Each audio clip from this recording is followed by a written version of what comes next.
from a small village. Her father worked as a bus driver, long hours, little pay. Her mother cleaned other people's houses, scrubbing floors and washing dishes until her hands cracked. But even in that small rented home, Amira dreamed big. She used to look at the sky through their broken window and whisper, "Ya Allah, one day, I'll give my parents a better life." Her parents smiled, proud of her dreams, but they knew life wasn't easy. When Amira finished school, she wanted to study further. She applied for a scholarship. She prayed to Hajjud every night, begging Allah for a chance. But when the results came, her name wasn't there. Her friends celebrated. She smiled at them. But that night, she cried quietly under her blanket. She whispered, "Ya Allah, I tried, but maybe you have another plan for me." With no money to study, Amira started helping her mother with cleaning jobs. From house to house, she carried buckets, washed dishes, and scrubbed floors. People looked down on her. Some would say, "You're wasting your life, Amira. Just get married." But Amira never argued. She just lowered her gaze and kept working, because deep down, she still believed Allah sees her effort. At night, after work, she'd sit with her small phone, cracked screen, slow Wi-Fi, watching sewing tutorials on YouTube. She wanted to learn how to design clothes, modest ones, something beautiful and halal. After months of learning, Amira bought an old sewing machine using her savings. She started making abayas for her neighbors. For the first time, she felt hope again. But 1 week later, her sewing machine broke. The orders she took couldn't be finished. The customers canceled, and the money she'd saved was gone. Her mother found her sitting beside the machine, tears falling on the fabric. Amira whispered, "Mama, maybe I'm not meant for anything." Her mother smiled weakly, wiping her tears. "No, my daughter. Allah never wastes the tears of a believer." After that, Amira didn't give up. She started working part-time at a tailor shop. The pay was small, but she watched carefully, learning everything.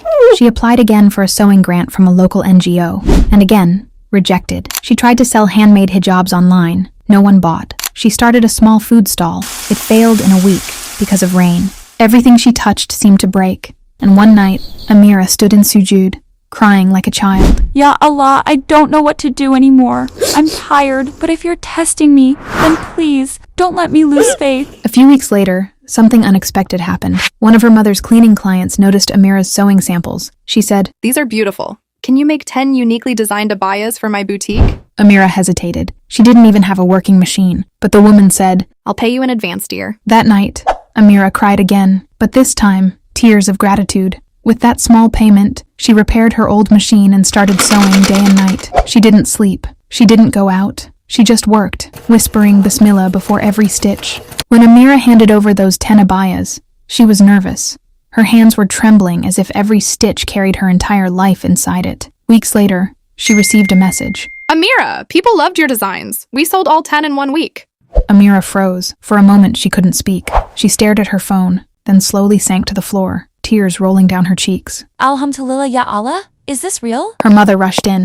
Amira Beta, what happened? Mama, they sold out. All 10 abayas. Subhanallah, I told you, Allah never wastes effort. That night, Amira didn't sleep, not because of work, but because she was too overwhelmed by gratitude. She prayed 2 raka'ahs of shukr. For the first time in years, her tears weren't of pain, but peace. The next morning, Amira received another call. "Hi, Amira. Can you make 50 more abayas? Customers are asking for the same designs." Amira covered her mouth in shock. 50? She didn't even have enough fabric for 5, but she said, "Yes, insha'Allah." From that day, her life changed rhythm. She'd wake up for Fajr, then start stitching at dawn. Her sewing machine's hum became the sound of her dreams. Her small room turned into a tiny workshop. Fabric rolls on one side, threads on the other. Even her little cousin started helping, cutting patterns after school. But success didn't come smoothly. The electricity would go off in the middle of stitching. Her machine broke again once, just 2 days before delivery. She cried, she panicked, but she never cursed her fate. She simply said,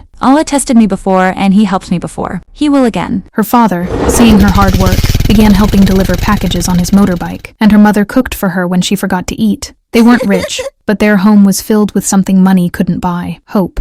Amira started an online page called Modest Me. She didn't even know how to market it. She just posted pictures taken on her phone. At first, no one noticed. Then one day, a hijabi influencer reposted her design saying, "Beautiful, simple, and handmade by a hardworking sister. Check her page." Within hours, Amira's inbox flooded with messages. That month, she made more than her father's monthly salary. For the first time, Amira paid their rent herself. For the first time, her mother didn't have to go clean houses. That night, Amira took her mother's rough, tired hands and kissed them. Mama, you don't have to clean anymore. You worked enough. Her mother hugged her tightly with happy tears. Months passed, and she opened her own shop, then an abaya factory. Alhamdulillah, with all her hard work and not giving up, made her win, and now she have 500k followers online. A year later, she received an invitation to feature her brand in a women's entrepreneurship program in Dubai. When she stood on that stage, simple dress, no makeup, just humility glowing on her face, she looked at the crowd and said, I am not a businesswoman. I'm just a girl who fell many times, but every time I found Allah waiting to lift me again. The hall fell silent. Some in the audience wiped tears. Amira returned home and prayed long into the night. She thought about every tear, every humiliation, every no she ever received. She looked up and whispered, Ya Allah, every pain was a step towards this.